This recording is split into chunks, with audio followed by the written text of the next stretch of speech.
Hello everyone, welcome to Dubey research academy. आज आप today current affair के बारे में जानेंगे। तो आइए चलते हैं प्रश्न संख्या 1 पर। भारत ने फिलिस्तीनी शरणार्थियों के लिए संयुक्त राष्ट्र की राहत और निर्माण एजेंसी को कितने अमेरिकी डॉलर का योगदान दिया है? ऑप्शन है 1 मिलियन अमेरिकी डॉलर, 2 मिलियन अमेरिकी डॉलर, 3 मिलियन अमेरिकी डॉलर, 4 मिलियन अमेरिकी डॉलर। सही उत्तर होगा 1 मिलियन अमेरिकी डॉलर। भारत सरकार ने गरीबी रेखा के नीचे रह रहे 5.6 मिलियन फिलिस्तीनी शरणार्थियों की बहुसंख्या के साथ भारी बजटीय गाठे से निपटने के लिए संयुक्त राष्ट्र की राहत और निर्माण एजेंसी को 1 मिलियन अमेरिकी डॉलर का योगदान दिया है, जबकि मई 2020 में भारत ने UNRWA को 2 मिलियन अमेरिकी डॉलर का योगदान दिया था।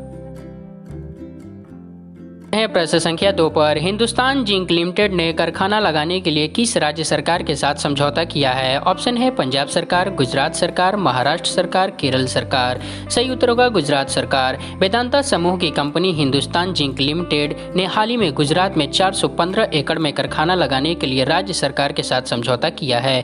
कंपनी चरणबद्ध तरीके से 5,000 से 10,000 करोड़ रुपए का निवेश करेगी और कंपनी के इस निवेश से प्रत्यक्ष और अप्रत्यक्ष रूप से 5,000 नौकरियां सृजित होगी।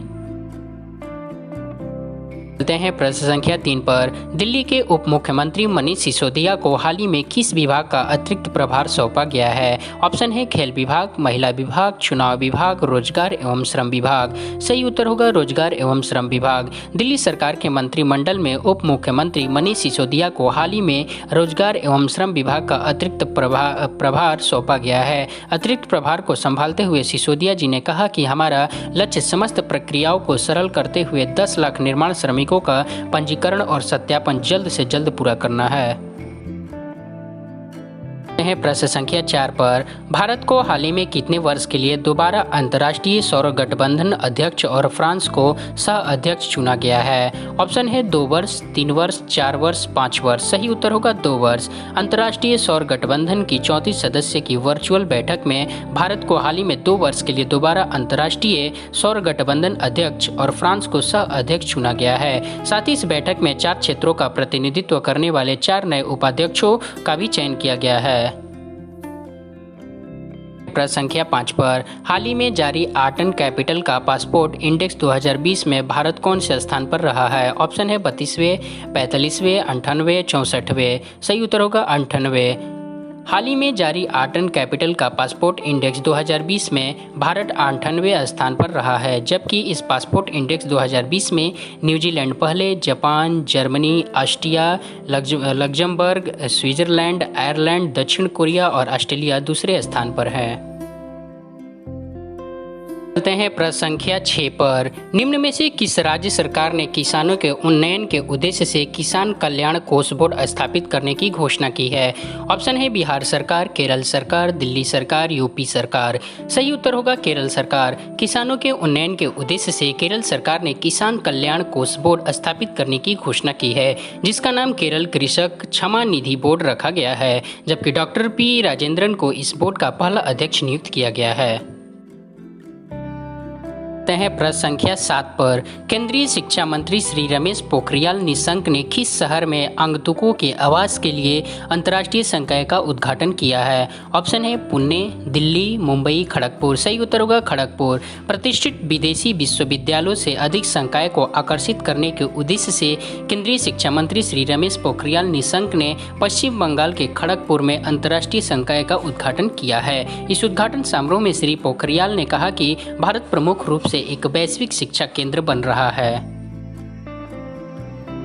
प्रश्न संख्या 8 पर। 17 अक्टूबर को विश्व भर में कौन सा दिवस मनाया गया है? ऑप्शन है अंतर्राष्ट्रीय पर्यटन दिवस, अंतर्राष्ट्रीय गरीबी उन्मूलन दिवस, अंतर्राष्ट्रीय महिला सुरक्षा दिवस, अंतर्राष्ट्रीय बेरोजगारी दिवस। सही उत्तर होगा अंतर्राष्ट्रीय गरीबी उन्मूलन दिवस। 17 अक्टूबर को विश्व भर में अंतर्राष्ट्रीय गरीबी उन्मूलन दिवस मनाया गया है। सबसे पहले यह दिवस वर्ष 1987 में फ्रांस में मनाया गया, जिसमें लगभग 1 लाख लोगों ने मानव अधिकारों के लिए प्रदर्शन किया था, जबकि संयुक्त राष्ट्र ने 22 दिसंबर 1992 को यह दिवस मनाने की घोषणा की थी। प्रश्न संख्या 9 पर भारत और किस देश के बीच हाल ही में वेबिनार और एक्सपो आयोजित किया गया है? ऑप्शन है ऑस्ट्रेलिया, नेपाल, कजाकिस्तान, श्रीलंका। सही उत्तर होगा कजाकिस्तान।